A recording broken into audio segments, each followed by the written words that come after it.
Bonsoir chers auditeurs de Radio Courtoisie, j'ai le plaisir de recevoir ce soir Pierre Cormary, blogueur émérite, Gersand Bessed, qui a sa table ouverte chez Radio Courtoisie, surtout dans mon émission, et Grégoire Dubost, journaliste à l'Action française 2000. Et ce soir, nous allons vous parler d'un sujet absolument passionnant, qui est la dissidence. Pourquoi la dissidence ? Parce que vous êtes, comme moi, comme nous, autour de cette table, frappés par le nombre de personnes anti-système qui se sont révélées, non pas à l'antenne de Radio Courtoisie, mais sur BFM TV, dans Le Figaro, dans Le Monde et Le Nouvel Observateur. Il n'y avait pas un candidat qui ne soit anti-système, et nous avons réussi ce miracle, car c'est ainsi que l'esprit français fonctionne, d'élire un président anti-système à la tête du pays. Et donc voilà, aujourd'hui, le système est dirigé par un anti-système. C'est carrément épiphanique. C'est une révélation. Et en même temps, évidemment, d'autres dissidents sont apparus, et donc puisque c'était l'antisystème qui était à la tête du système, ça devenait compliqué, et donc ils sont rentrés en résistance avec la France insoumise. Et je me suis souvenu de Vincent Peillon qui, en 2007, avait lui aussi appelé à entrer en résistance contre Nicolas Sarkozy. En fait, il n'y a qu'entre 2012 et 2017 qu'on n'avait pas le droit d'être résistant, puisque François Hollande avait expliqué aux gens de LMPT que c'était un mot qu'il ne fallait pas employer à la légère. Donc Peillon avait raison de le faire en 2007, Mélenchon a raison de le faire en 2017, on avait tort en 2013, c'est un peu dommage. Et donc pourquoi cette dissidence ? C'est parce que aujourd'hui, il y a une foultitude de dissidents qui sont là pour être contre le système. Et malgré tout, nous nous sommes demandé quelle était la réalité de cette dissidence. Est-ce que véritablement ces gens sont contre le système ? Est-ce qu'il suffit d'expliquer qu'il y a des avions qui répandent des fumées chimiques pour faire en sorte de tous nous transformer en homosexuels en train d'adorer le deep space, le deep state, enfin, je ne sais pas comment le dire, enfin l'état profond en deux mots français, l'état profond américain qui tout à la fois fomente les révoltes et lutte contre elles, qui fait surgir Israël pour mieux l'abattre, Israël qui lui-même passe son temps à susciter des révolutions arabes qui vont l'attaquer, mais c'était en fait pour mieux se maintenir en place. Et donc comme ça, il y a un vaste complot paranoïaque que seuls les dissidents sont capables de repérer et contre lequel ils sont capables d'agir. Et soyons francs, Pierre, nous avons l'impression que cette dissidence est en fait un peu moins substantielle que la dissidence qui, par exemple, était celle des soviétiques. Oui, alors d'abord par rapport à ce que vous disiez, c'est vrai que aujourd'hui le système se veut anti-système. À la fois les individus, l'État et la plupart des intellectuels, il faut être effectivement anti-système, et donc on est systématiquement anti-système, ce qui reviendrait à dire avec un paradoxe forcé par lequel je vais commencer, qu'il n'y a finalement que les gens qui sont dans le système qui sont véritablement dissidents. Je prends par exemple quand Macron a présenté son livre, son livre s'appelait Révolution. C'est quand même effectivement assez paradoxal. Luc Ferry lui-même avait écrit une autobiographie il y a quelques années qui s'appelait L'anticonformiste. Alors on peut aimer beaucoup Luc Ferry, mais on ne pense pas à un anticonformiste quand on pense à Luc Ferry. Donc c'est vrai qu'il y a quelque chose qui relève peut-être, qui vient d'assez loin, peut-être des années 68, où il fallait être dans la provocation, donc tout le monde est provocateur, il fallait être dans la subversion, tout le monde est subversif, et de ce point de vue-là, il y a un oubli de l'orthodoxie. Et c'est vrai que de la définition orthodoxe de ce qu'est la vraie subversion et la vraie dissidence. Et c'est par là qu'on pourrait effectivement commencer, parce que avant de parler de tous les pieds nickelés qui se prétendent dissidents aujourd'hui, il faut bien reconnaître que d'abord la dissidence la vraie dissidence c'était quelque chose de grave. Le vrai dissident, historiquement, c'est, en tout cas, parce que c'est un mot qui vient d'assez loin, mais au XXe siècle, le vrai dissident, c'est l'anticommuniste. C'est celui qui prend véritablement des risques avec un système totalitaire et dans lequel il peut vraiment laisser des plumes ou carrément y passer. Les vrais dissidents, c'est Solzhenitsyn, c'est Vassili Grossman, c'est Sakharov, c'est effectivement Chalamov, Mandelstam. Oui, voilà. Donc, et on peut effectivement considérer que ce sont des gens qui se sont vraiment révoltés contre un système totalitaire et se sont retrouvés donc dans une forme de résistance. Et dissidence, je pense de manière orthodoxe, ça veut dire résistant. Le dissident, historiquement, c'est un résistant. Et c'est là où il y a quelque chose, évidemment, de la fois comique et tragique avec nos dissidents d'aujourd'hui, dont on dénommera ceux qui se réclament de ça. Mais on peut dire que les dissidents aujourd'hui, ce sont des gens qui sont dans des démocraties libérales, qui veulent contester ces démocraties libérales, et ils ont tout à fait le droit, parce qu'on a tout à fait le droit de contester nos systèmes, mais qui, d'une certaine manière, bizarrement, eux, ce sont des gauchistes, voire des extrêmes gauchistes. Ce sont des gens, bien que politiquement... Alors, je dis tout de suite aux auditeurs de Radio Creuset que nous ne serons pas totalement corrects. Au lieu de trouver que nous n'avons que des ennemis et qu'il y a une vaste convergence des luttes, au contraire, nous allons aujourd'hui être extrêmement discriminants et nous allons choisir nos amis et faire en sorte que la bonne moitié de ceux qui sont réputés l'être viennent à nous détester, car c'est notre bon plaisir. Voilà, exactement. Mais parce que précisément, surtout qu'il y a peut-être beaucoup de dissidents qui nous écoutent, ou de dissidents autoproclamés, parce que le dissident aujourd'hui, il s'autoproclame autodissident contre effectivement une société libérale, démocratique, qui a sans doute toutes les défauts du monde. Oui, quand même. Mais oui, bien sûr. Mais lui, en gros, il ne la, il ne la critique pas au nom d'une autre démocratie ou d'un autre libéralisme. Il la critique au nom d'un antilibéralisme et souvent d'un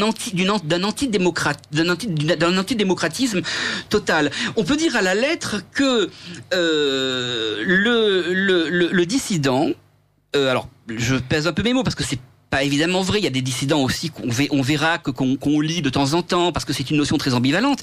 Mais le dissident, c'est un totalitaire qui veut faire croire que la société dans laquelle on vit est totalitaire. C'est un fasciste qui veut faire croire que le système est fasciste. Et là, personnellement, et c'est pour ça que je vous remercie de m'avoir invité, je ne pense pas du tout. Je pense qu'on peut dire tout le mal possible de la République, de la démocratie, du libéralisme, mais on ne peut pas jeter le bébé avec l'eau du bain. On ne peut pas effectivement dire que la démocratie c'est totalitaire, le libéralisme est fasciste et le système c'est le goulag. Il n'y a pas de goulag dans les pays européens, il n'y a pas de goulag dans l'Europe des Lumières, pour dire un gros mot peut-être devant vous, Philippe. Je crois que ce soir j'aurais tout entendu. Mais je pense que justement, et tout à l'heure, et j'en finirai là-dessus, je veux dire que faire une émission sur la dissidence aujourd'hui, c'est précisément... D'une certaine manière, on va être obligé à cette émission, à ce micro, mon cher Philippe, d'être politiquement correct. On va être obligé d'être politiquement correct, non pas contre le politiquement incorrect. Nous sommes tous politiquement incorrects, mais en tout cas, je parle pour moi, il faut éviter le politiquement abject. Le dissident est bien souvent un politiquement abject, et c'est pour ça qu'il donne, à un moment donné, on a envie de défendre la République libérale macronienne. C'est à vous. Et voilà, donc vous êtes à l'antenne de Radio Courtoisie dans le libre journal de la réaction, et une fois de plus, Pierre Comary vient parler directement à mon cœur en faisant un éloge vibrant de la République libérale macronienne.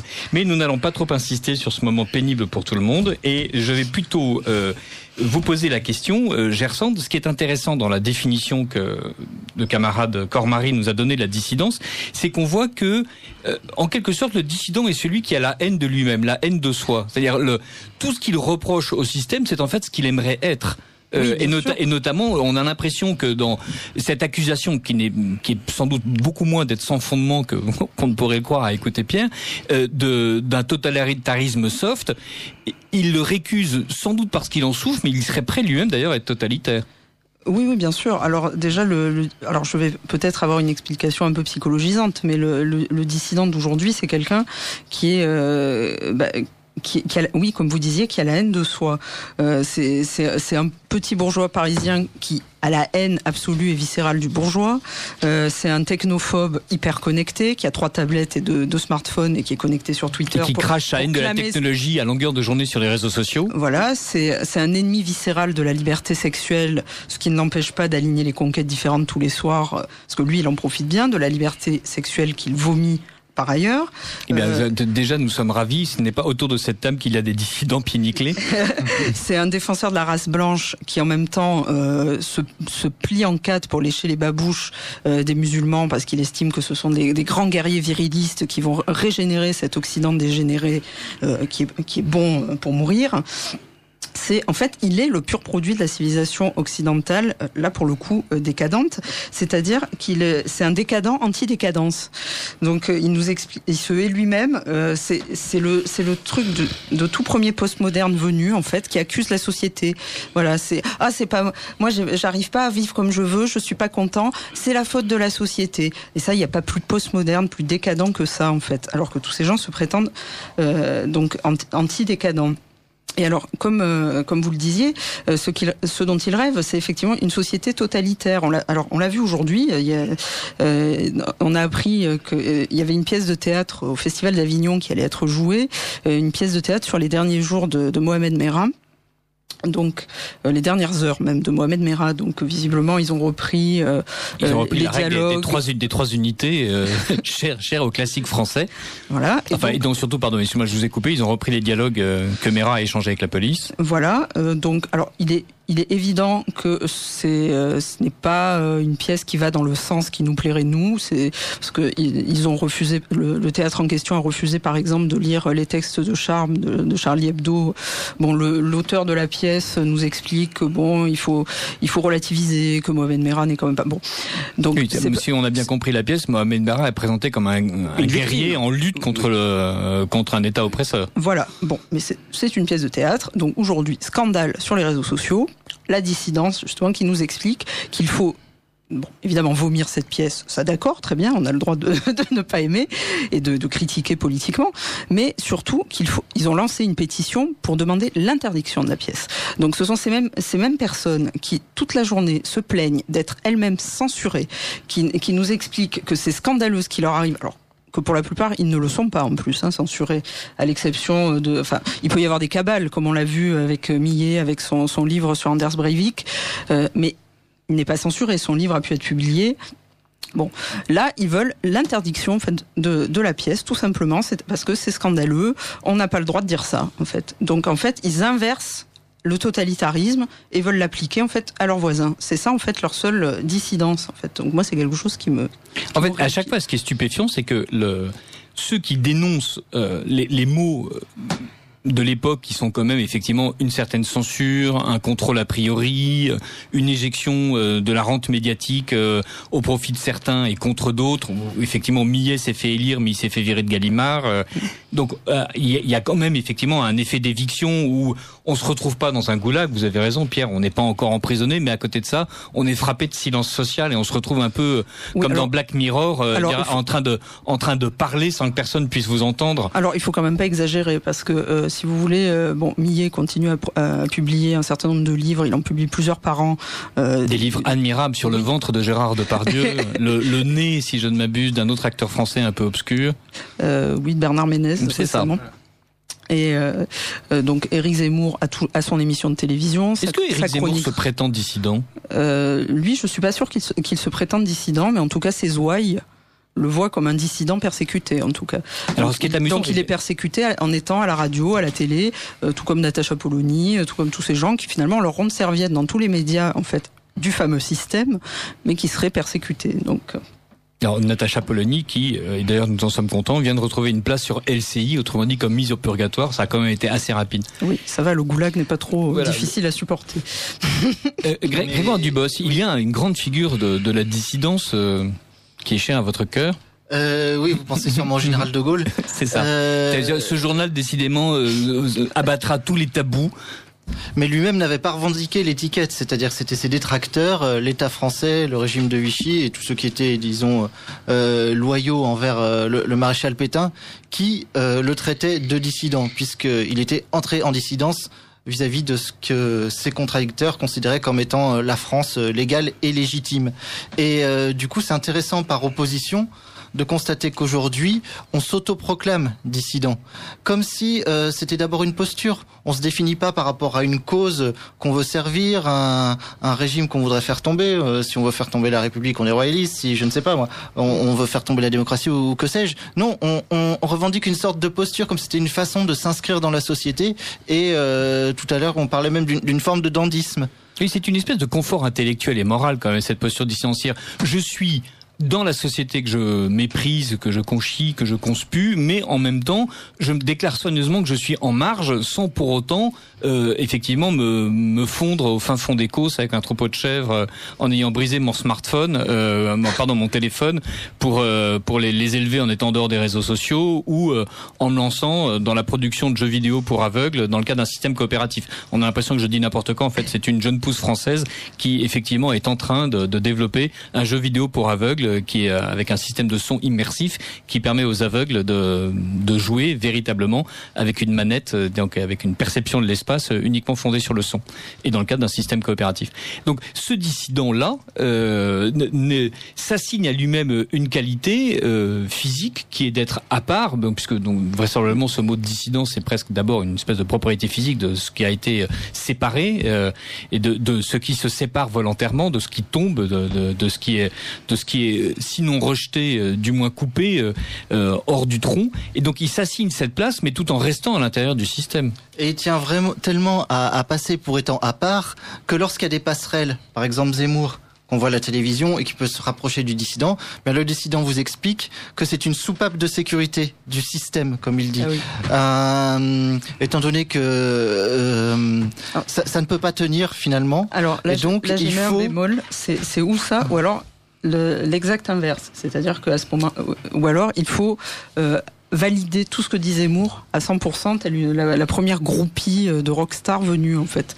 C'est-à-dire que si vous avez quelqu'un qui va émettre un avis discordant pour dire ah là tiens ce jour-là je suis pas trop d'accord avec ce qu'il a dit. Zemmour il est un peu bonapartiste.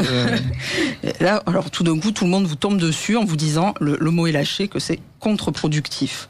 Parce que c'est contre-productif de critiquer, c'est contre-productif de dire qu'on n'est pas d'accord peut-être avec certaines idées véhiculées dans une certaine mouvance, c'est contre-productif. Il y a une espèce de suspension du discours critique en fait dans la dissidence pied-nickelée, parce qu'on est bien d'accord, je veux dire, nous tous ici qui sommes d'authentiques résistants, de profonds intellectuels, des gens terriblement engagés, et on ne peut pas tout vous raconter de notre vie, mais vraiment nous sommes des gens parfaits, donc nous ne sommes pas des dissidents pied-nickelés, mais ce que nous reprochons à la dissidence pied-nickelée, c'est d'une part cette espèce de critique systématique et en même temps un esprit moutonnier systématique. C'est-à-dire une fois que quelqu'un est estampillé comme faisant partie de la famille, et c'est une famille d'ailleurs qui est extrêmement inclusive, c'est rigolo.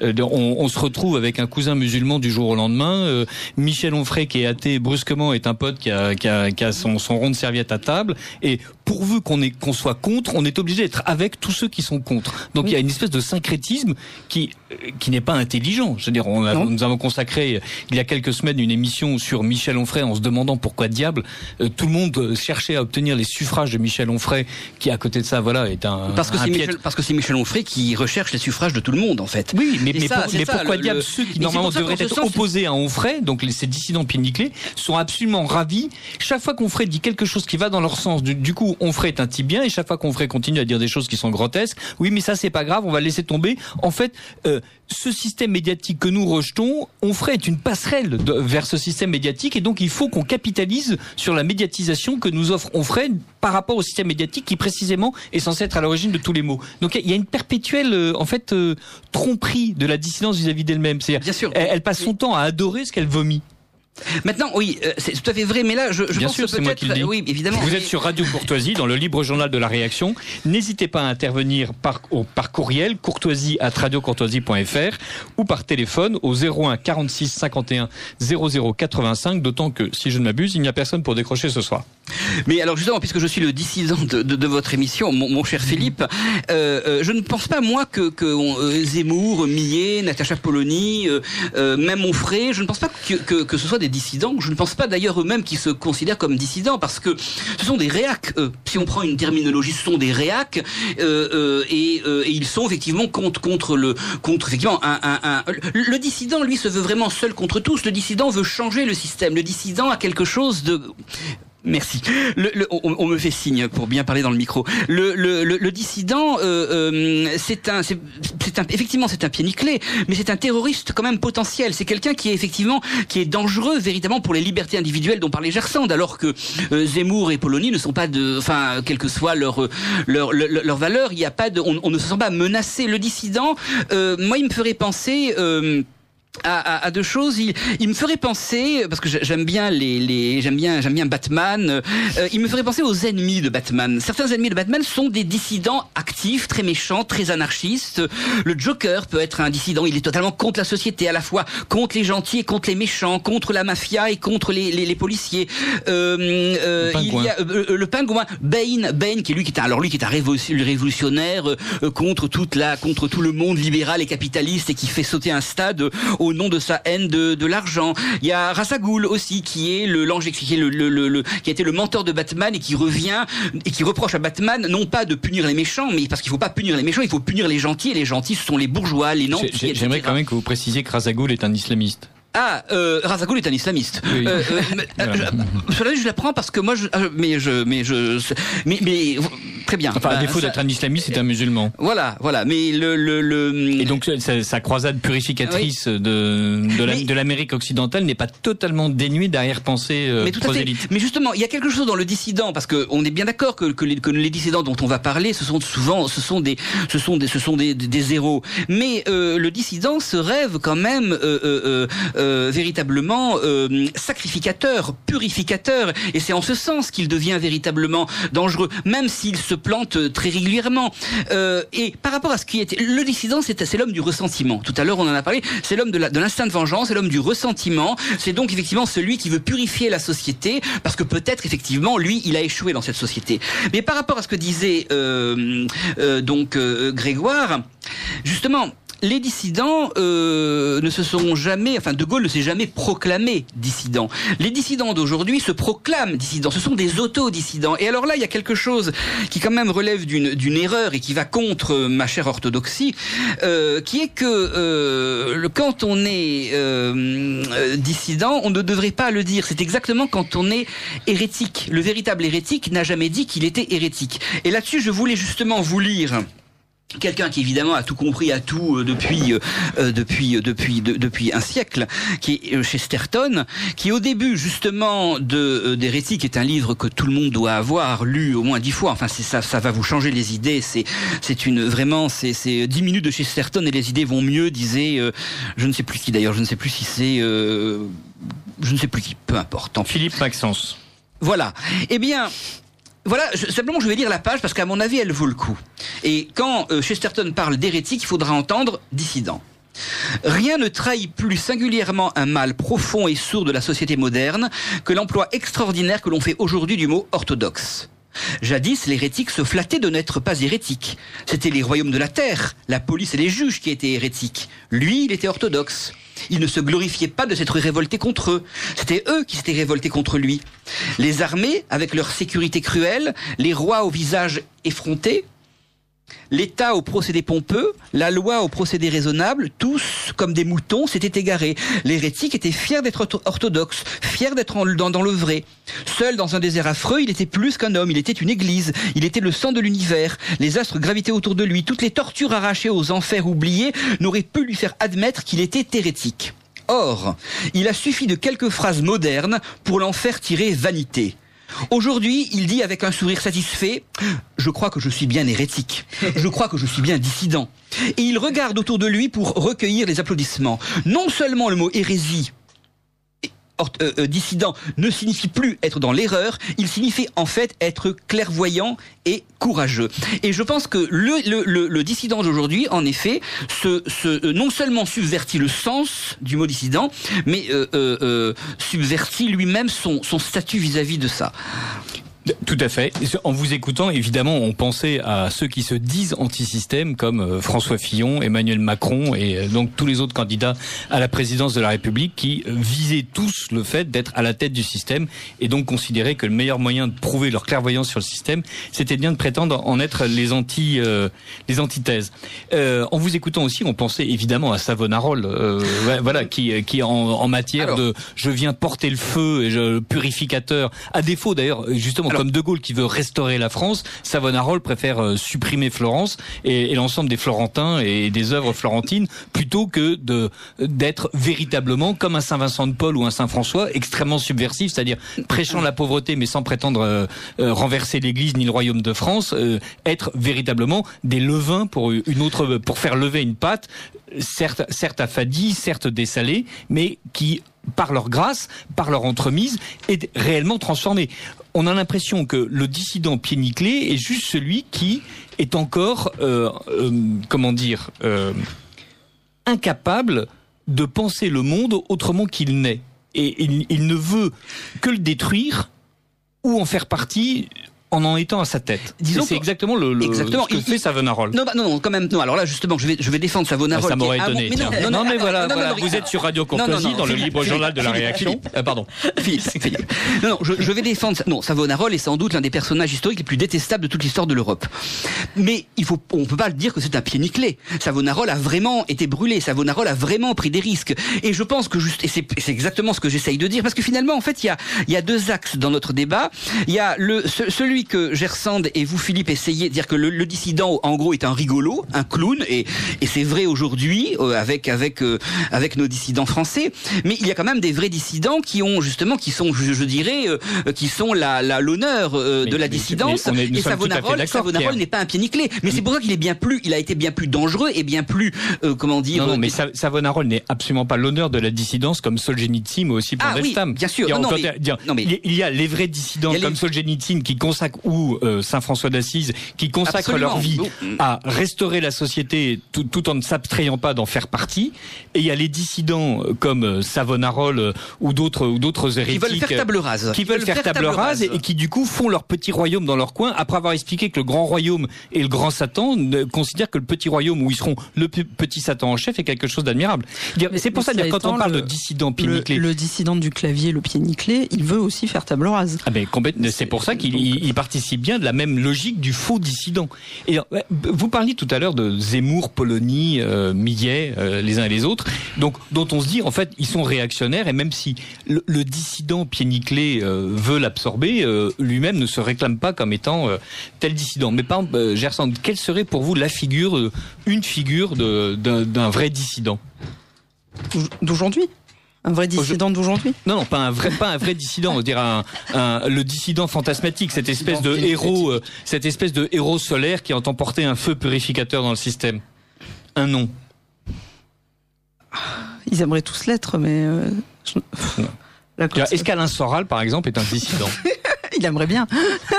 Mais est-ce que ce n'est pas la figure même du dissident pied nickelé en chef? Oui. Ouais. Je pense que c'est même lui qui a remis au goût du jour toutes les idées les plus idiotes qui traînent dans le milieu dissident aujourd'hui.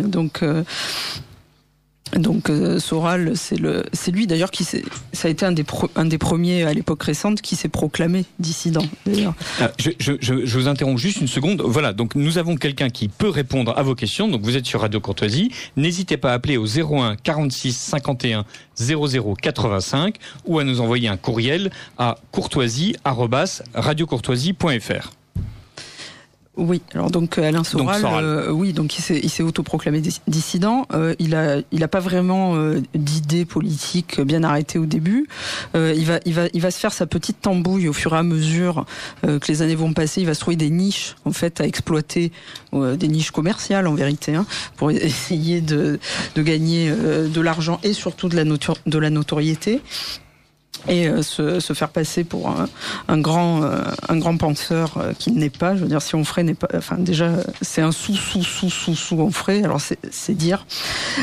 Donc Soral va relancer la pensée conspirationniste. En fait, c'est lui qui va quand même commencer à fricoter avec Thierry Messant après le 11 septembre, qui va remettre en selle les révisionnistes, au nom justement du grand complot. C'est l'Empire, donc on sait pas trop. Enfin, l'Empire, c'est les États-Unis, les sionistes, les grands méchants, les pédos, l'État profond, les pédophiles aussi, parce qu'il y a aussi ce fantasme d'un grand complot pédophile des élites. Bon. Et donc il n'y a pas encore les reptiliens, mais un jour peut-être, on ne sait jamais.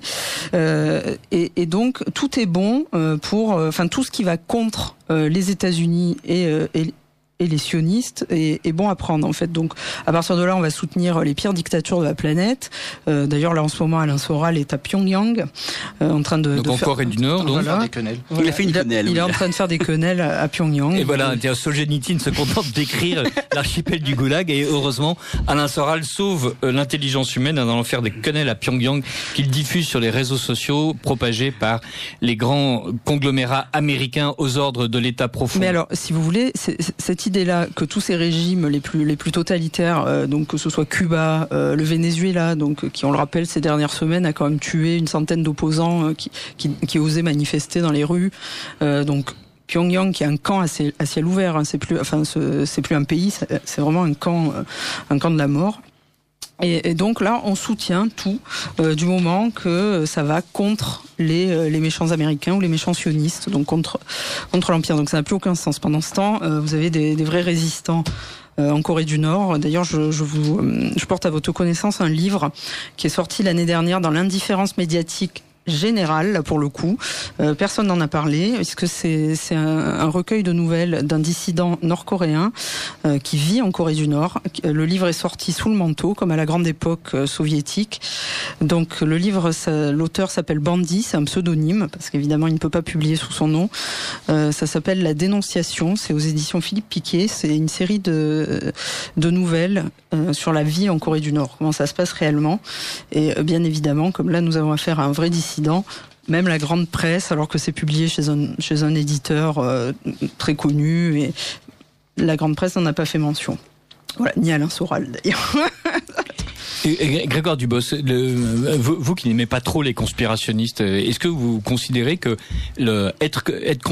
considérer qu'il y a des grandes conspirations et en permanence, une fois de plus, celle des chimistes, celle des pédophiles, celle des Américains, celle des Russes, d'ailleurs, puisque maintenant c'est formidable, dire même les gens qui étaient les plus anti-complotistes quand il s'agissait de dénoncer le complotisme de droite ont toutes les faveurs pour dénoncer les complots que eux voient à gauche, avec évidemment la main de Poutine qui est derrière Fillon, derrière Macron, derrière Trump, à peu près partout sauf derrière Poutine en gros. Et encore, on n'en est même pas certain. Peut-être Poutine se manipule-t-il lui-même. Cela dit en toute honnêteté. Donc, est-ce que, à votre avis, le conspirationnisme est un des marqueurs de la dissidence pied-nickelée ? Un marqueur, tout à fait. Disons que cette dissidence-là n'en a pas l'exclusivité, parce que le conspirationnisme rend des services à tout le monde, donc y compris chez les gens les mieux établis. Pour citer un exemple, je me souviens que SOS Racisme, il y a quelque temps, avait publié un communiqué dénonçant une sorte d'entente, de stratégie, je crois, de l'extrême droite, au moment où Minute avait dû faire une une assez provocante sur Christiane Taubira. Ils avaient mis ça en rapport avec quelque chose qui avait rien à voir pour croyant démontrer que tout était coordonné. Et qu'il y avait une convergence des forces infâmes.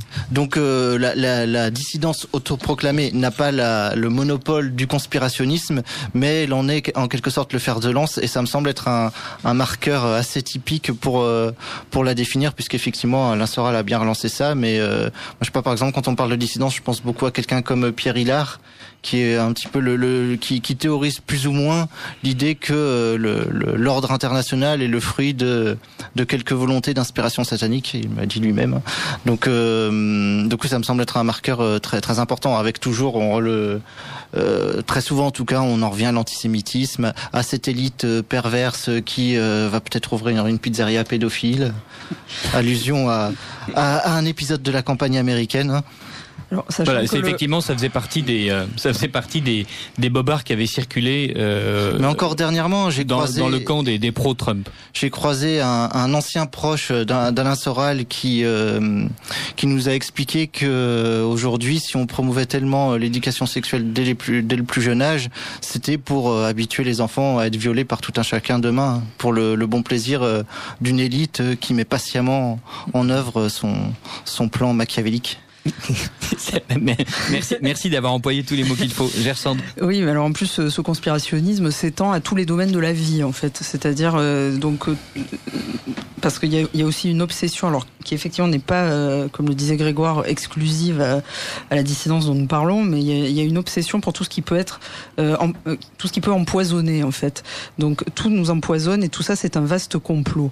Donc les OGM, les vaccins, les médicaments, l'industrie pharmaceutique, tout ce qui est lié de près ou de loin à la technique, à l'industrie agroalimentaire, enfin voilà, l'industrie, la technique, la science, ça ne va pas, c'est mal. On sent qu'il y a un repli sur ces questions-là, il y a un raccord, il y a une nécrose mentale en fait, parce qu'il commence à y avoir un refus, même dans nos milieux, un refus de la science, tout simplement. Donc, le dissident est un hygiéniste et un anti-scientifique. Oui. Et c'est pour ça qu'il devient à un moment donné c'est un régressif. Oui. C'est-à-dire par là que c'est un régressif. En gros, il dit que toute la société moderne, parce qu'en effet, la société moderne, c'est Hiroshima, il y a des empoisonnements, etc. Mais au nom de ça, il se débarrasse, là aussi, il jette le bébé avec l'eau du bain. Et à un moment donné, on a l'impression, alors là, c'est une forme de dissidence, parce qu'ensuite, il y a différentes formes de dissidence.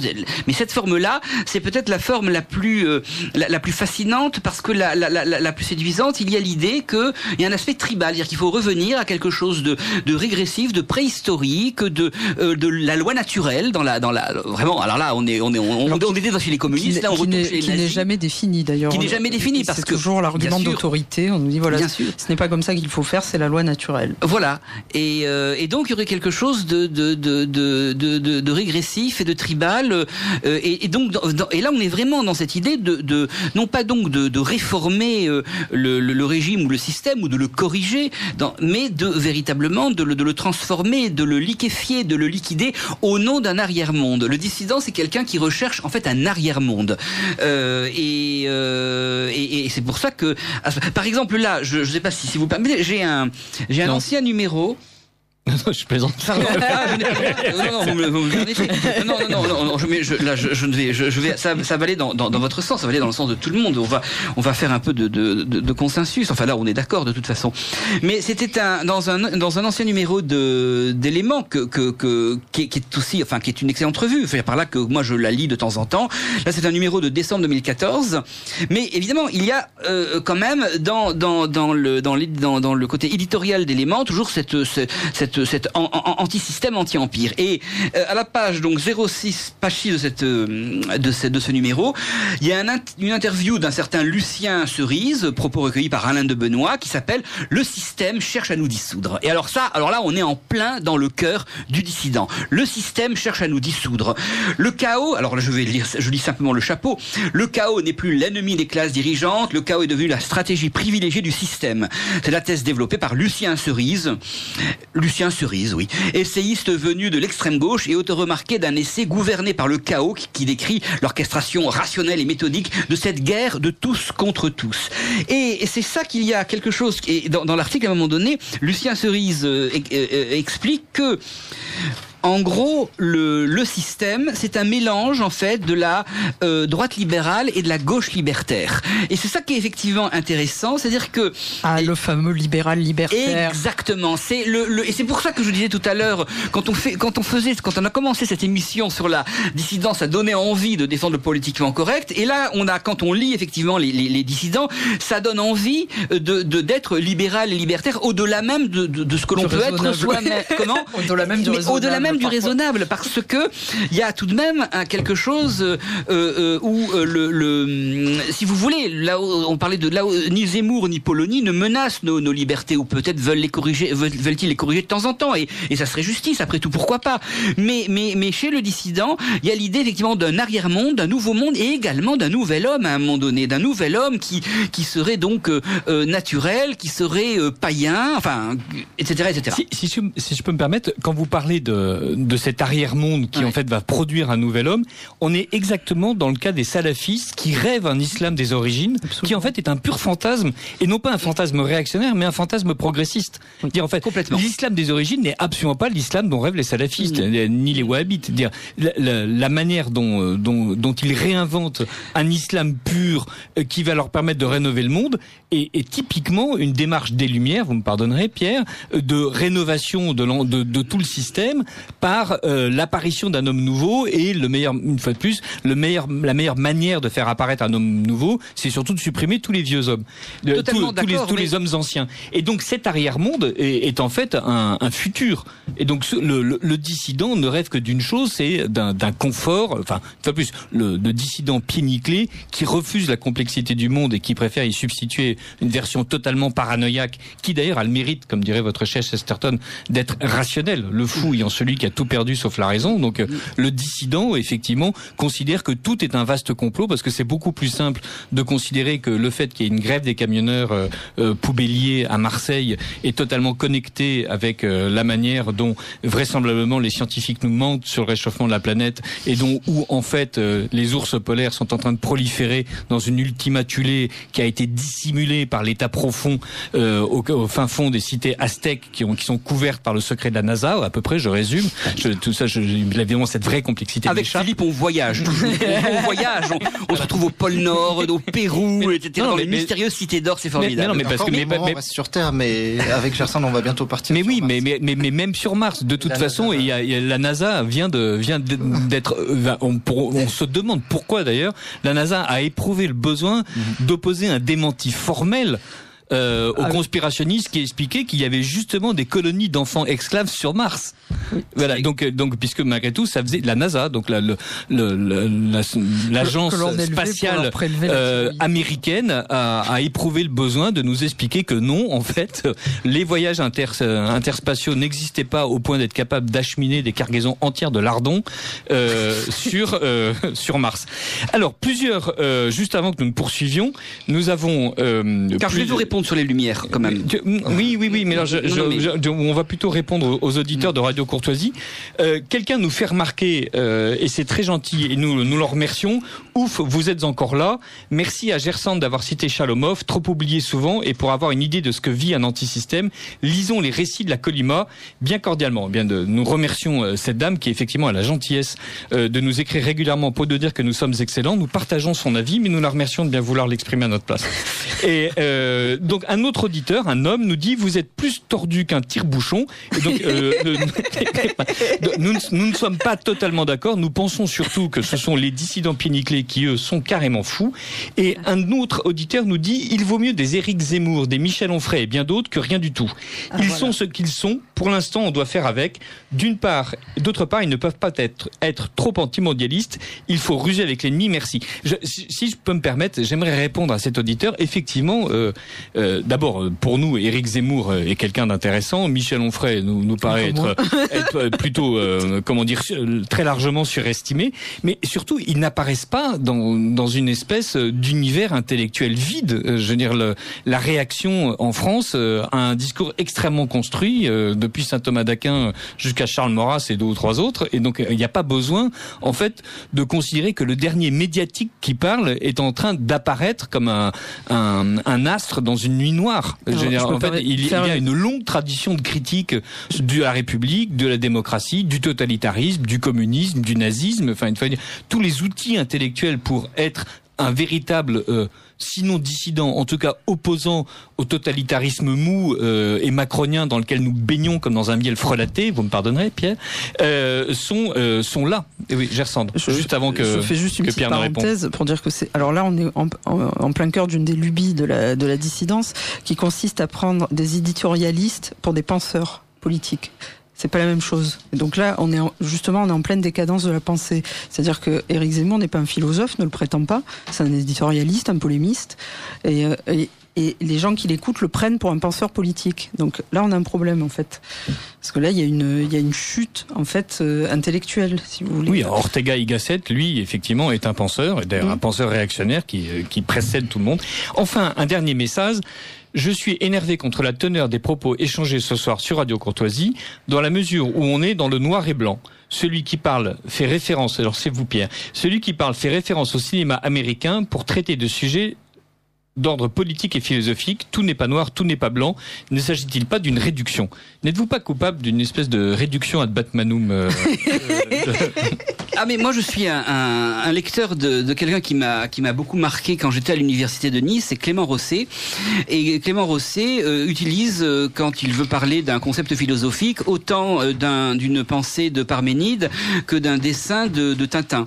Et je trouve au contraire que l'important c'est de dire les choses et qu'elle soit exprimée par Hölderlin ou par Batman. Je mets évidemment pas les uns au niveau des autres, mais si effectivement nous parlons des dissidents, nous parlons en plus, nous parlons des pieds nickelés, il y a quelque chose d'assez comique dans les dissidents d'aujourd'hui, hein, bien entendu, pas les anti-soviétiques, mais à partir de ce moment-là, nord-coréens actuels. Oui, exactement. À partir de ce moment-là, je ne vois pas pourquoi effectivement on ne pourrait pas citer des héros de bande dessinée ou de comics américains, puisque là aussi l'important c'est que le sens soit diffusé, et si ce qui est vrai dans un comics américain peut être également vrai. Enfin voilà, c'est un exemple. Oui, mais voilà, voilà, chacun sait. Et c'est pas noir, justement, c'est pas noir et blanc. Justement, je fais pas. Voilà. Je crois à la hiérarchie culturelle. Je crois aux arts mineurs et aux arts majeurs, comme disait Gainsbourg. Je pense effectivement que, mais on pourrait parler de Dostoïevski, mais on peut aussi parler ensuite de Batman, surtout quand ça illustre très bien le propos. Mais moi, ensuite,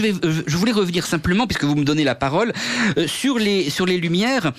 On pourrait dire, alors, si on prend justement un dissident sérieux, quelqu'un qui était peut-être à l'origine de cette pensée de la pureté, de cette pensée de l'âge d'or, puisque vous parliez effectivement des salafistes qui rêvent d'un âge d'or islamique qui n'a jamais existé. Là, on est absolument d'accord. Mais il y a plusieurs lumières. Il y a les lumières effectivement que je ne renierai jamais, c'est-à-dire en effet la ligne en gros Montesquieu, Diderot, Benjamin Constant. Et puis effectivement, il y a un penseur des Lumières qui est fondamental, mais qui lui peut-être était le dissident de son époque, qui est un immense penseur, c'est Jean-Jacques Rousseau, évidemment. S'il y avait et là aussi je fais beaucoup d'honneur évidemment aux dissidents d'aujourd'hui, mais si je faisais effectivement, s'il y avait une paternité de la dissidence, ça serait effectivement Rousseau, avec son idée d'âge d'or, d'homme naturel, etc., etc. Donc et avec d'ailleurs lui-même dans sa vie, et ça qui est très intéressant, c'est que un refus du luxe, un refus du plaisir. Dans les Confessions, Rousseau à un moment donné explique que finalement pour lui rien ne vaut un bon petit du pain, une pomme et un verre d'eau, et ça suffit à son bonheur, ça remplace un banquet. Ça me rappelle d'ailleurs, là aussi je vais passer donc du coq à l'âne, mais ça me rappelle un livre extraordinaire que je recommande à tout le monde, un livre de Morgan Sportes qui s'appelait Mao, un livre qui a été écrit dans les années 2000, et c'est l'histoire des maoïstes qui ne se sont pas repentis. Alors il y a justement, alors là on a deux formes de dissidents, il y a les dissidents qui sont devenus des nantis et des éditorialistes, et puis il y en a quelques-uns qui sont toujours dans un idéal intégriste de la révolution, et ils portent cet idéal à changer même, à comment dire, le goût même du palais. Il y en a un même moment donné qui dit en fait on vous a appris à aimer le caviar et le homard, alors qu'en fait quand on est un homme naturel on n'aime pas le homard et le caviar, on aime les fruits et légumes non préparés et non cuits. Et Rousseau était déjà dans cette idée-là, avec l'idée que non, il suffit simplement de manger une pomme et on est heureux. Donc si on insiste vraiment sur cette idée que le dissident c'est l'homme de l'arrière-monde, de l'âge d'or, et donc d'une pureté, d'un monde totalement pur, eh bien on a quand même Rousseau comme fondateur de là. Et Rousseau a été d'une certaine manière un dissident des Lumières, parce que il n'était pas dans les salons, lui. Je vois un autre point qui permet éventuellement de présenter Rousseau comme le père des dissidents autoproclamés. C'est l'importance du volontarisme dans la notion de contrat social. C'est-à-dire que pour Rousseau, on peut, en tout cas si on fait une lecture à la lettre du contrat social, on conçoit la société et son organisation politique comme le fruit d'une volonté, et non comme le produit de l'histoire. Or, cette vision conspirationniste que les dissidents ont de l'histoire est typiquement volontariste, c'est-à-dire ils sont convaincus que les choses sont décidées d'en haut, et qu'un plan patiemment déroulé explique jusqu'à nos existences, ce qu'il y a dans nos assiettes, etc. Et de ce point de vue-là, je pense que ça rejoint le contrat social, avec, disons que ça... plusieurs aspects en quelque sorte associés à ça. Alors peut-être que ça nourrit l'orgueil des dissidents qui du coup sont convaincus d'avoir compris tout ce que les autres n'ont pas saisi. Ignorent. Ça nourrit surtout leur paranoïa, bien sûr, mais paradoxalement ça nourrit aussi leur espoir, parce que dès lors qu'on imagine que quelqu'un tire les ficelles, ça suppose qu'il y a des ficelles, alors qu'en fait il n'y en a pas des ficelles. Mais dès lors qu'on imagine qu'il y a des ficelles, on peut rêver de d'être chasser le marionnettiste celui qui le tient et de devenir marionnettiste, voilà. Mais mais alors en même temps, le dissident est toujours une contradiction ambulante en fait. C'est-à-dire qu'effectivement, il peut rêver de ça, et en même temps, il va vous répéter toute la journée que tout est foutu et qu'on n'arrivera jamais à rien et que c'est fichu. Ça, c'est le décliniste. Le décliniste n'est pas toujours le dissident. Oui, mais c'est souvent. Oui, mais le décliniste. Mais souvent, il arrive à être les deux, en fait. Oui, bien sûr.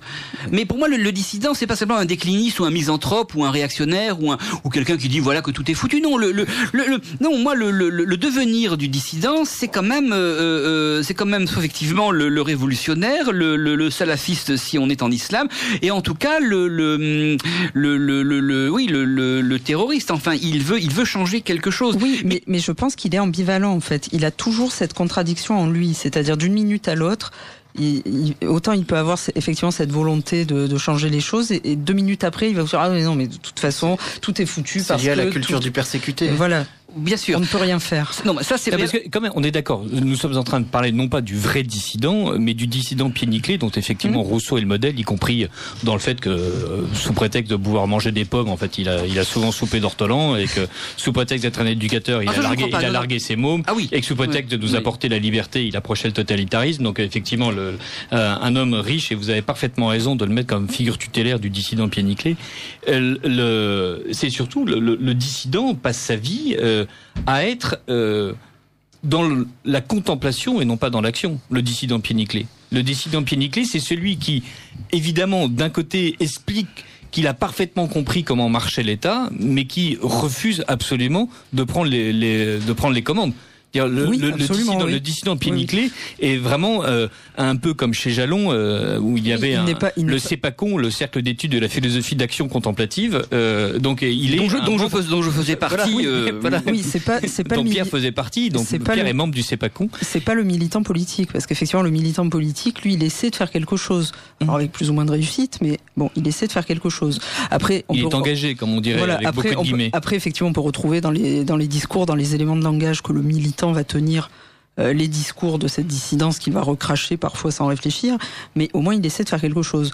Là, la dissidence dont on parle, ce sont des gens qui effectivement sont perchés sur leur Olympe, contemplent le monde en train de brûler et se disent « Oh mon Dieu, quelle horreur, je souffre avec mes plaies ouvertes, mais je suis tellement content de sentir mes plaies ouvertes. » Voilà, au lieu de prendre l'extincteur et d'éteindre l'incendie, quoi. Voilà. Ou de se soigner aussi. Donc il est 22h22, vous êtes sur Radio Courtoisie, vous écoutez le libre journal de la réaction animé par Philippe Ménard, consacré ce soir à Splendeur et misère de la dissidence, où nous recevons Gersande Bessède, Grégoire Dubost et Pierre Cormary. Et vous pouvez évidemment nous joindre au 01 46 51 00 85 ou par courriel à courtoisie@radiocourtoisie.fr. Un auditeur de Radio Courtoisie nous dit: vous nous demandiez de citer de vrais dissidents, en voici 4: Salan, Jouot, Zeller et Schall.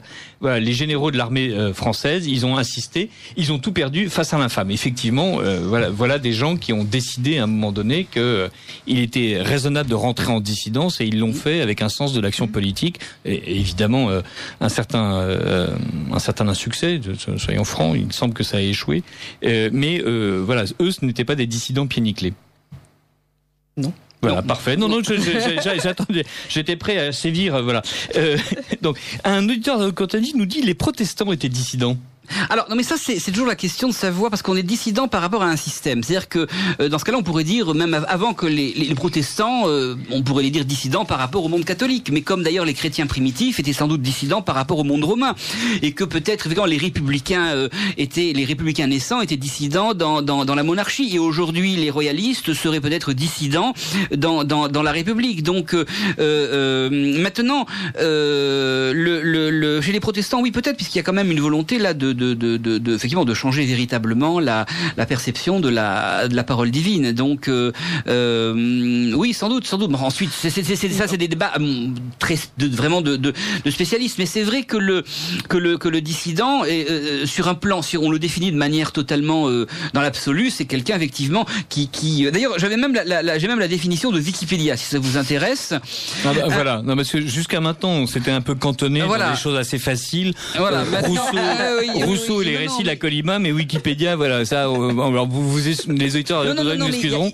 On a un peu d'atteindre l'empiré, là. On va encore me dire que je fais blanc et noir et qu'ensuite je réduis tout. Non, mais il y a quelque chose d'intéressant, mais que vous avez dit tout à l'heure, Philippe, mais là, donc, c'est officiel. Le terme dissident est assez ancien. Le mot vient du latin dis cedere, qui signifie se séparer d'eux et être assis. Et ça, c'est très amusant. Se séparer d'eux, c'est donc là, il y a quelque chose d'actif, éventuellement d'héroïque, en tout cas disons d'actif.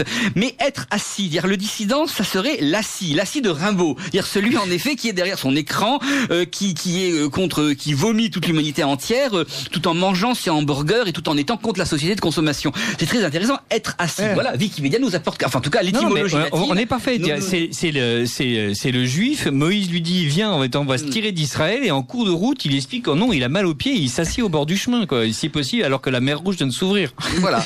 Et en expliquant que, attention, quand ça va retomber, je vais me mouiller, mais alors à l'idée de se bouger et de continuer à suivre Moïse, non, il en est incapable. La mer Rouge qui s'ouvre, il y a forcément quelqu'un qui doit tirer les ficelles. Mais ouais, c'est l'État profond égyptien qui a manipulé le truc. Voilà. Et donc, merci pour cette définition wikipédienne du dissident, être assis, donc être profondément contemplatif, et donc qui est toujours capable surtout de se ruer avec le même appétit sur le très grave et le totalement ténu. En fait, je suis fasciné par les dissidents qui, d'un côté, effectivement, reprochent à l'Occident capitaliste ces guerres de la liberté que mène Bush, etc., et d'autres derrière lui, que Hollande a manqué mener en Syrie, et donc qui effectivement sont une espèce de gigantesques saccages de sociétés où, sous prétexte d'installer quelque chose de mieux, on réussit juste à installer la ruine et la dévastation et à nourrir la bête qu'est l'État islamique. Mais en même temps, les mêmes sont prêts à rentrer en éruption pour une histoire de burkini sur les plages de Nice, pour des histoires pour le fait qu'il y ait du vaccin ou pas de vaccin, donc le fait que il y ait un boulanger qui s'est fait agresser à Cucugnan est censé être à peu près aussi dramatique que le fait d'avoir largué une bombe sur Hiroshima. À chaque fois, c'est la même colère. Et donc, cette espèce de paranoïa et de colère permanente fait en sorte qu'il y a une indistinction du monde. Et donc, c'est fascinant que le dissident, qui est censé ajouter du sens, réussit en fait, par la qualité homogène de son énervement, à en noter beaucoup. Oui, mais en fait, ce sont les petits-enfants de Stéphane Hessel. Ils s'indignent toute la journée pour un oui, pour un non. Et alors, le dissident a surtout une fascination pour le petit fait non significatif, et il en tire une généralité. Donc, si par exemple, comme je l'ai vu passer il y a quelques semaines, vous avez un transsexuel brésilien qui s'amuse à se déguiser en sirène parce que ça lui fait plaisir et qui nous explique qu'il se prend pour une sirène. Bon, très bien, c'est un original. Eh bien, on en tire une conclusion générale sur la mort de l'Occident, parce que il est évident, on ne s'en était pas aperçu nous, mais bon, que tout le monde autour de nous, nous sommes cernés par des transsexuels qui habillés se déguisent en sirène. Mais bien sûr. Donc, en fait, on se demande si ces gens-là, de temps en temps, sortent dans la rue, voient des gens, parce que la plupart des gens autour de nous sont des gens à peu près normaux et ne sont pas des gens qui se déguisent en sirène en étant transsexuels. En tout cas, je tiens à préciser aux auditeurs de Radio Courtoisie que aucune des 4 personnes installées autour de cette table n'est déguisée en sirène et vraisemblablement n'est transsexuelle. Parce que ils ont l'air d'oublier en fait que les gens autour de leur peuple qu'ils prétendent défendre est relativement normal. Alors pas selon leur standard, mais est quand même relativement normal. Il suffit d'avoir des amis qui ne sont pas des militants politiques pour se rendre compte que la plupart des gens vivent à peu près normalement, travaillent, élèvent leurs gamins. Alors pas toujours bien, mais certains les élèvent très très bien.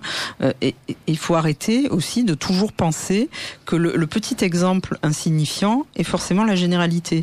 Ça, c'est un grand travers de la dissidence, et c'est ce que vous disiez. C'est-à-dire qu'il n'y a plus de hiérarchie, en fait. Donc le fait très grave est au même niveau d'indignation que la petite chose superfétatoire.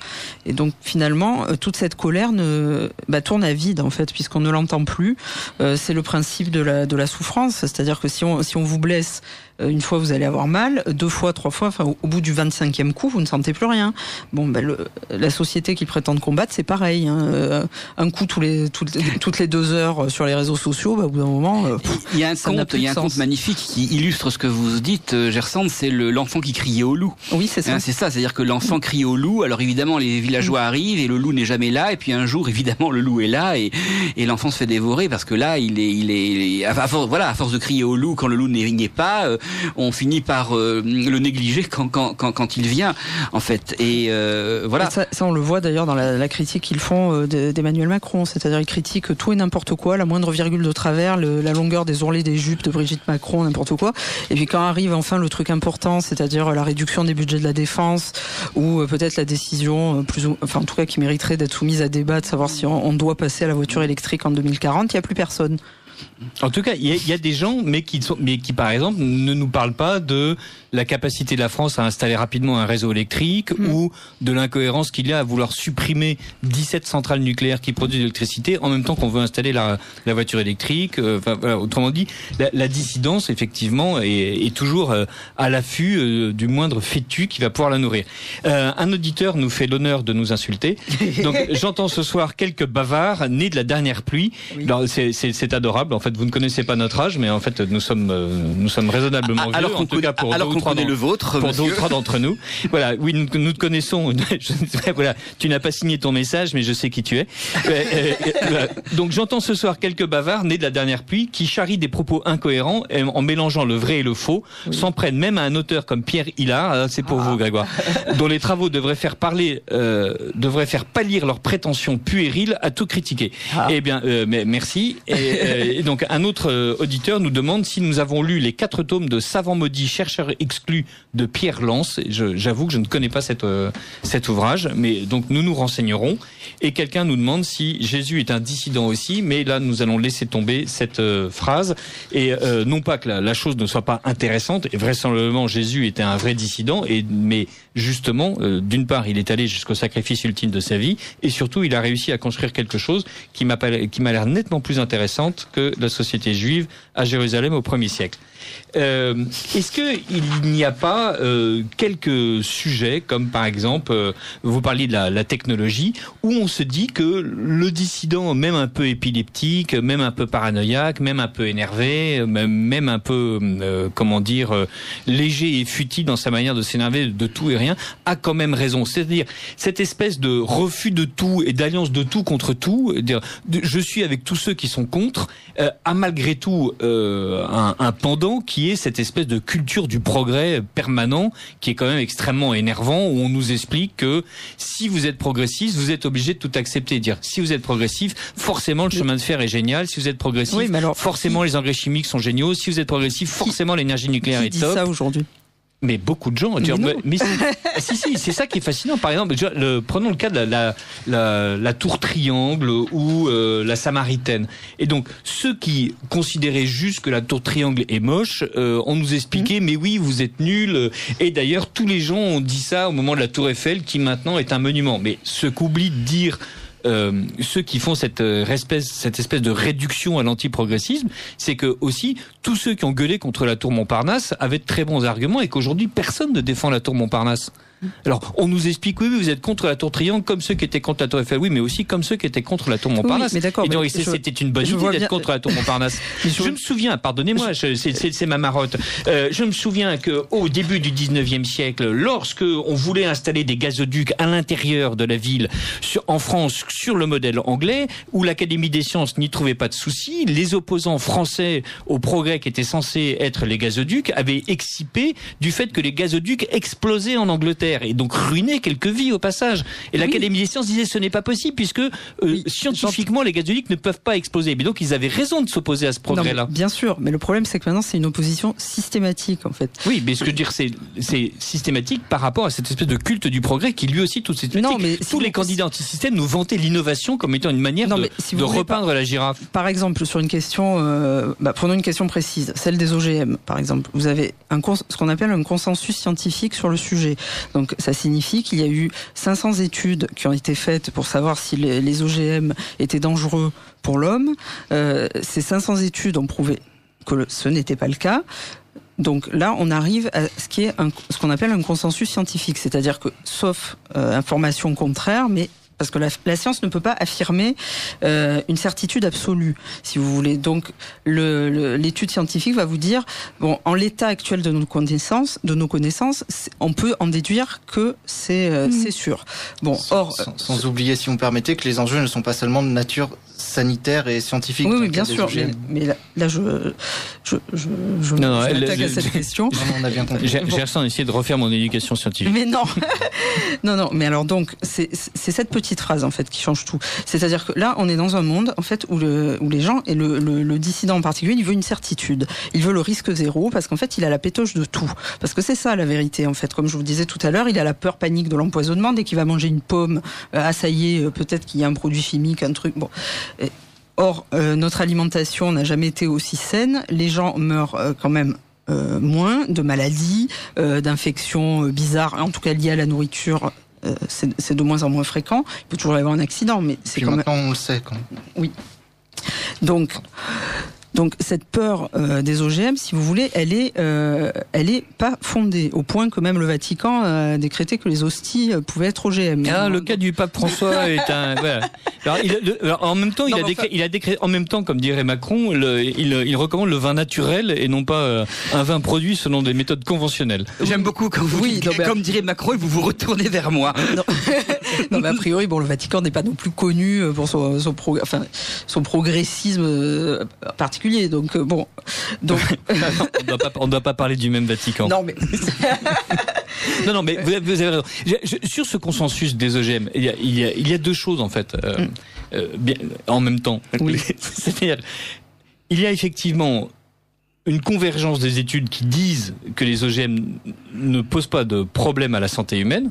Alors, sachant que, par exemple, pour les gaz dits à effet de serre, on a mis 50 ans à se rendre compte qu'en fait, c'était un vrai problème, alors que c'était né d'ailleurs d'une volonté tout à fait aimable de faire en sorte d'avoir des gaz. On commence à avoir des études de longue durée. De longue durée. Mais d'un autre côté, une partie des OGM font en sorte que les semences génétiquement modifiées, en fait, doivent être perpétuellement achetées au même semencier. Oui, alors, ça, et donc, en fait, c'est là où le conspirationniste peut jouer sur plusieurs éléments. Alors là, justement, sur cette question précise, on peut remercier justement les faucheurs volontaires et tous ceux qui étaient contre viscéralement les OGM, tous ceux qui ont milité contre, puisqu'il y a encore 10 ans, il y avait plusieurs entreprises qui faisaient des recherches sur les OGM, notamment une française, une suisse, donc des entreprises européennes, qui, à force de voir leurs champs fauchés par des hurluberlus, je n'arrive plus à parler, donc ont cessé toute recherche et donc on a créé de fait un monopole pour Monsanto.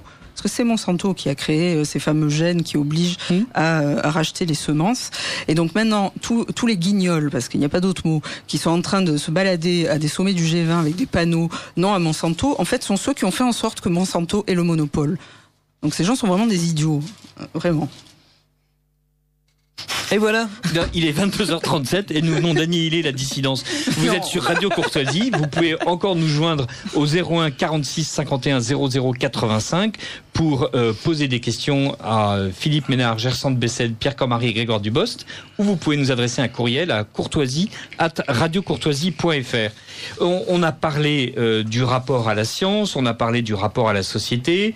On a un petit peu parlé racisme, complotisme, antisémitisme. Est-ce que il y a malgré tout des grands héros? Donc on a cité Alain Soral, bien sûr, on a cité Hilar, au grand dent d'un de nos auditeurs, et je suis confus pour lui qu'il l'ait mal pris. L'idée n'était pas non plus de vexer les gens sans le vouloir. Car il nous arrive en revanche de vouloir vexer des gens précis, comme Alain Soral par exemple.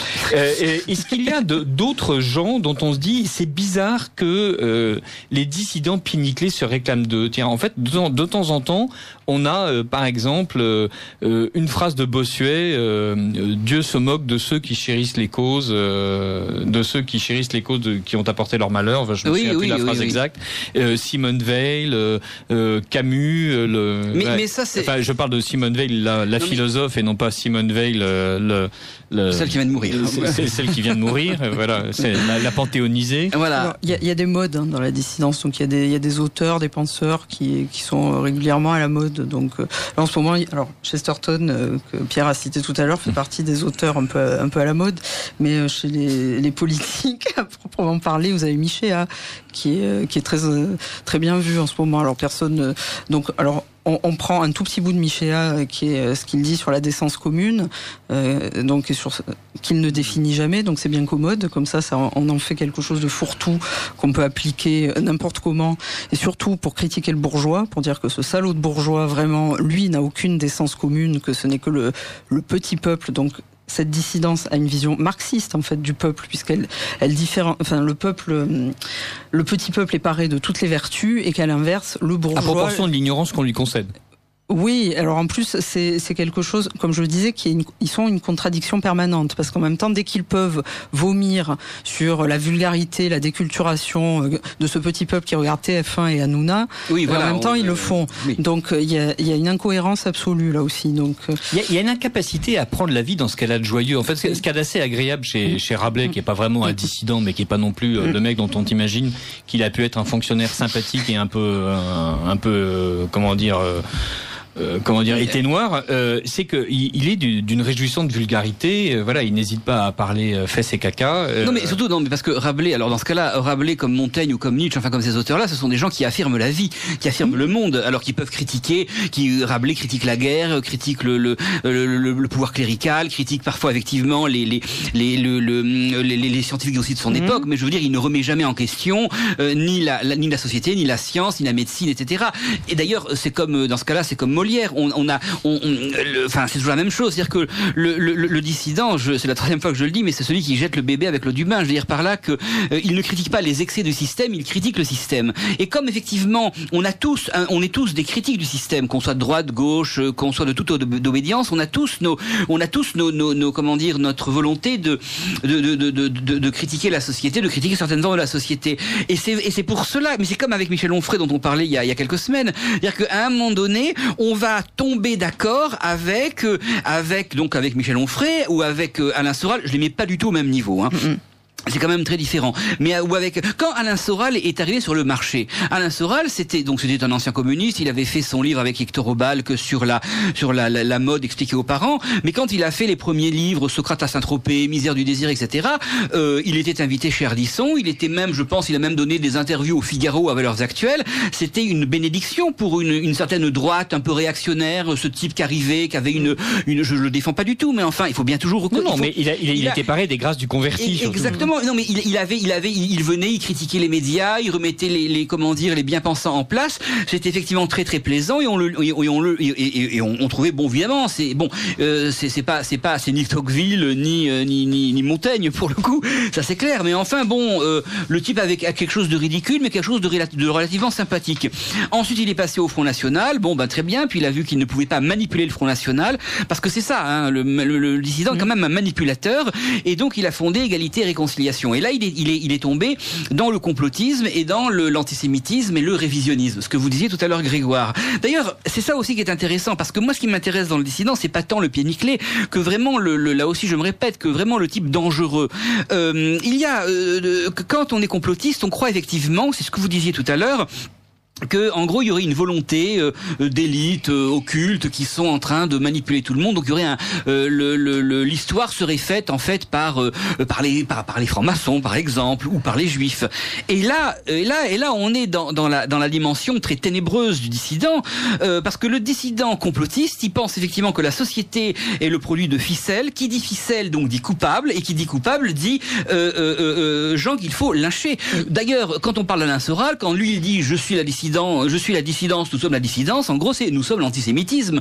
C'est la dissidence, c'est le terme propre, si j'ose dire, pour dire antisémitisme. Et là on est vraiment dans la subversion, mais ultra perverse de ce terme. Le dissident à un moment donné, oui, c'est l'antisémite, c'est le terroriste, c'est le nihiliste, parce que le dissident profondément c'est un nihiliste. C'est un nihiliste. Et quand effectivement on parle de Rabelais ou de Molière, Rabelais c'est un auteur qui donne effectivement, Rabelais se moque des arrière-mondes. Rabelais se moque de ceux qui croient à n'importe quoi. Il se moque des occultes de son temps. Et c'est pour ça que c'est un grand esprit. Et je suis ravi qu'on parle de Rabelais à cette émission. Vive Rabelais. Vive Gargantua. excusez-moi. Alors, on nous engueule, Oui.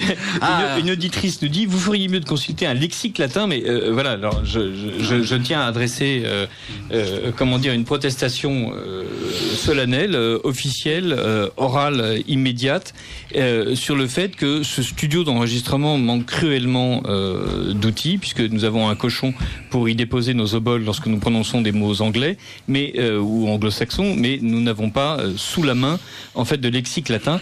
Plutôt que d'aller sur Wikitruc, ou alors vous avez mal lu, car l'étymologie de dissident vient du latin dissideo, qui veut dire être séparé, éloigné, différent. C'est ce que vous disiez, c'est la première partie de votre réponse, Pierre.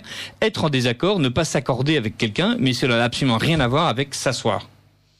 Bon, eh bien, dans ce cas-là... Mais c'est dommage, parce que c'était ce qui nous plaisait. Et un homme a la gentillesse de faire... Raisonnons comme un dissident, disons que même si c'est faux, il faut que ce soit vrai. Voilà. La citation exacte de Bossuet, « Dieu se rit des hommes qui déplorent les conséquences dont ils chérissent les causes ». Évidemment, c'est 10 fois mieux dit que ce que j'ai réussi à balbutier tout à l'heure. Et encore un bien, c'est que... Alors finalement, ça a commencé par ce qui est bien, c'est que vous savez, et en fait je pense que c'est de l'ironie un peu lourde.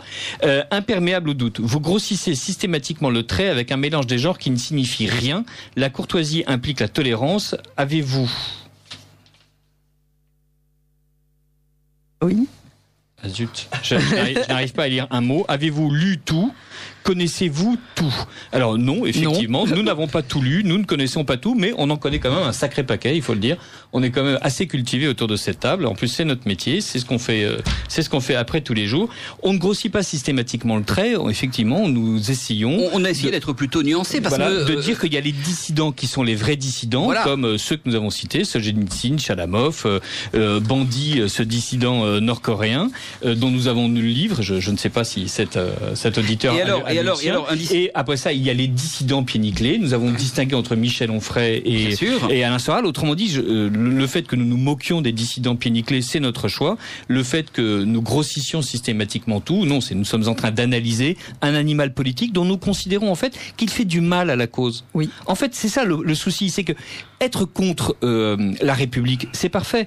Être contre la démocratie, c'est très bien. Être pour l'expansion d'une foi catholique qui n'est pas gangrenée par le progressisme vaticanesque et franciscain, c'est une bonne idée. Mais le faire de la manière la plus sotte qui soit, en nous expliquant que il y a des pédophiles qui font en sorte que les vaccins fassent en sorte que les gamins soient expédiés sur Mars parce que l'État profond américain finance les missions secrètes de la NASA qui elle-même est de mèche avec les Chinois pour faire en sorte avec Poutine d'installer Israël qui va faire en sorte que Daesh vienne pourrir Marseille et donc déclencher les grèves de poubelliers. Eh bien non, ça ce n'est absolument pas rendre service à la cause.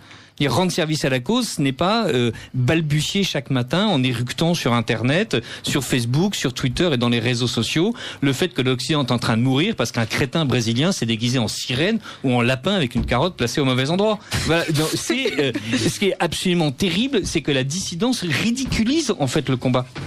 Il y a un combat culturel gramsciste qui est intéressant et qui consiste justement à reprendre le pouvoir culturel si tant est qu'on en est capable. Il est intéressant que les gens de limite existent. Est-ce que les gens de limite passent leur temps à se plaindre que les Brésiliens se déguisent en sirène ? Non, en fait, ils s'en fichent. Ce n'est pas ça. Le sujet n'est pas intéressant. Le sujet intéressant, c'est de parler des OGM en étant capable de distinguer deux choses entre effectivement la capacité de Monsanto à avoir installé un système qui le rend propriétaire de la semence et malgré tout le fait d'expliquer que pour autant qu'on soit capable d'en juger, les OGM ne sont pas nocifs. Alors que dire que les OGM, c'est à la fois le diable, le capitalisme et le poison, du coup, ce n'est absolument pas rendre service au discours. Donc, nous ne savons pas tout, nous ne connaissons pas tout. Quand même, voilà, visiblement, on peut considérer qu'on en connaît quand même pas mal. Et donc, je le dis sans fausse pudeur, et en me permettant de citer en guise de conclusion de ce plaidoyer pro domo, qui est en fait un plaidoyer pour la maison commune, qui est celle de tous les auditeurs de Radio Courtoisie qui nous aiment, et surtout de tous les les chroniqueurs qui ont la gentillesse de m'accompagner. Félicitations pour l'émission. Je vais apporter mon obol à la radio grâce à cette émission. Et voilà, j'encourage effectivement tous les auditeurs de Radio Courtoisie, non seulement à nous écouter, non seulement à réagir, non seulement à financer le lexique franco-latin que nous réclamons à Dominique Paoli, car après tout, il n'y a aucune raison qu'elle ne soit pas elle aussi soumise à notre bon vouloir. Et nous allons terminer en évoquant quoi, Grégoire ? Quel est le sujet complotiste, décadentiste, dissidentien que nous n'avons pas encore mis sur le tapis ? Qu'est-ce qui reste encore un peu à disséquer pour bien justement séparer le bon grain de l'ivraie, moquer les faux comportements militants et au contraire mettre en avant la bonne manière de critiquer le système qui, même si l'empire et quelle que soit la métaphore qu'on prenne, de critiquer ce qui ne va pas et qui malgré tout paraît être légèrement organisé. Le premier exemple qui me vient à l'esprit, c'est l'interprétation qui avait été faite de l'élargissement de l'enseignement des langues étrangères vers les petites classes. Étant donné que l'arabe est une langue étrangère, cette proposition d'enseigner l'anglais, l'allemand, l'italien, toutes les langues que vous voulez, et aussi l'arabe, dès le plus jeune âge, avait été forcément interprétée comme une volonté d'islamiser la France. Donc ça illustre ce comportement qui consiste à partir d'une thèse ou d'une inquiétude parfois légitime, à réinterpréter tous les éléments en fonction de ça. Et de façon plus générale, je pense que la grosse erreur des dissidents, c'est d'imaginer que le monde est gouverné par des volontés plutôt que des intérêts. Alors, et ça a l'air profond. Pardonnez-moi. Qu'est-ce que ça veut dire exactement ? Il va falloir faire une deuxième émission. Oui. C'est-à-dire que quelle différence faites-vous entre les intérêts et les volontés ? La volonté va s'inscrire davantage dans la durée et va supposer une forme de cohérence que n'ont pas les intérêts qui s'entrechoquent et qui produisent un résultat plein de contradictions. Donc on peut dire en fait que le dissident, c'est celui qui refuse la complexité du monde et que c'est pourtant ça que nous chérissons. Ah mais totalement. C'est pire que ça, c'est celui qui refuse le monde. Il refuse le monde. Il se sert de la critique du monde légitime pour liquider le monde. Il est là le problème. Il est vraiment là le problème. C'est-à-dire que c'est pour ça que d'une certaine manière, il relativise en fait les critiques, parce que toute critique pour lui n'est pas suffisante. On ne critique pas simplement effectivement les défauts du système. On critique tout, et c'est plus que de la critique. On veut liquéfier, on veut changer le monde, on veut changer l'homme, on veut changer la nature, ou on veut s'en réclamer mais de manière préhistorique. C'est tout le problème c'est tout le problème du dissident. Oui, il veut changer la nature au nom de la nature. Il veut changer de la nature au nom de la nature, l'homme au nom de l'idéal. Il veut changer ce qui existe au nom de ce qui n'existe pas. C'est ça qui fait son et c'est pour ça et en plus il a ce côté complotiste, occulte, où il va en effet à un moment donné trouver, parce que quand on est occulte et quand on considère justement qu'il n'y a que des volontés, donc il y a des mauvaises volontés. Donc il faut s'en prendre à ceux qui il faut s'en prendre aux ennemis. Donc il crée en plus des phénomènes de bouc émissaire, le dissident, tout en se disant lui-même bouc émissaire. Elle est là la perversité de son esprit. Donc oui, voilà, bien sûr.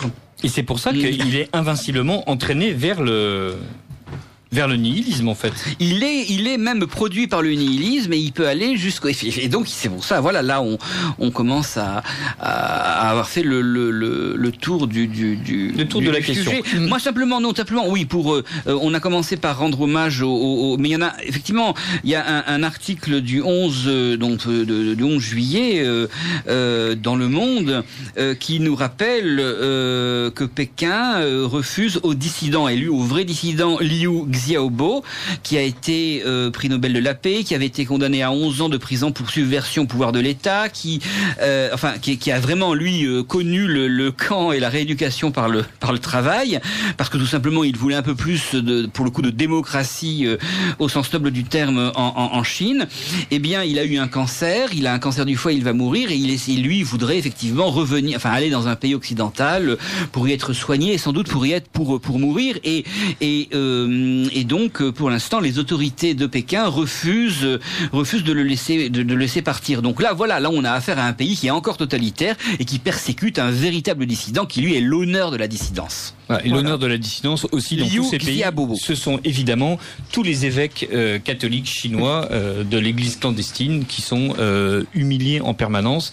Et Dieu sait s'il y a un nombre de dissidents chrétiens absolument incroyable qui ne se réclament pas de la dissidence parce qu'ils le vivent tous les jours sans même être capables de pouvoir poser un mot dessus. Il nous reste 3 minutes pour finir. Et donc, je dis à Grégoire Dubost, selon le vieil adage, toute idée fixe érigée en système devient totalitaire. Donc c'était un message de Radio Courtoisie qui abonde dans votre sens.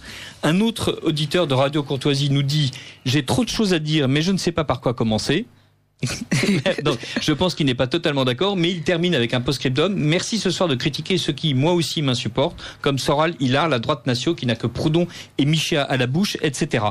Nous avons cité plusieurs livres ce soir. Morgan Sportes, Mao avec un S, paru en 2006 chez Grasset. La dénonciation, écrit par le Nord-Coréen dissident Bandi, B-A-N-D-I, paru en 2016 aux éditions Philippe Piquier, et Hérétique de Chesterton, paru d'abord en collection Idées chez Gallimard il y a quelques années, et réédité chez Climat, si je ne m'abuse, dans une nouvelle traduction, peut-être un peu moins bonne.